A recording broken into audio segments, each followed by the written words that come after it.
আমাদের বহু দিনের বহু প্রতীক্ষার একটা লালিত স্বপ্ন শেরপুর জেলার জন্য।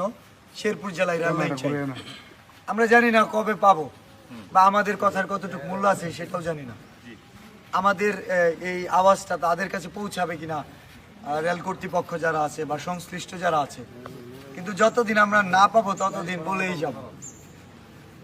ছোট শিশুর মতো আমরা, মানে যতক্ষণ পর্যন্ত খাবার না পাই ততক্ষণ পর্যন্ত কান্না করে না। আমরা ক্ষুধার্ত, আমরা আমাদের অধিকার চাই। আমাদের শেরপুর জেলায় আমরা রেললাইন চাই, আমাদের শেরপুর জেলায় আমরা বিশ্ববিদ্যালয় চাই এবং মেডিকেল কলেজ চাই। প্রত্যেকটা মানুষেরই নিজের জেলার প্রতি যেমন টান আছে, আমরাও কিন্তু ব্যতিক্রম না। হয়তো আমার চেয়ে আর বেশি করে যে চায় সে অনলাইন নেট দুনিয়ার কেউ না। এমন অনেক মানুষ আছে তার হাতে হয়তো ফোনও নাই, কিন্তু ইন্টারনেটের বদৌলতে আমরা কিছু বললে মানুষের কাছে পৌঁছায়। তো আমরা আমাদের জেলার জন্য চাইবো না, কে চাইবে? আমরা বারবার চাইবো।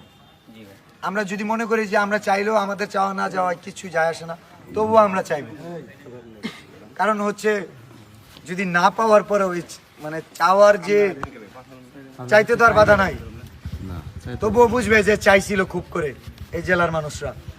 আমরা শেরপুর জেলায় কি চাই? আমরা একসাথে বলতে চাই শেরপুর জেলায় রেল লাইন চাই। অবশ্যই।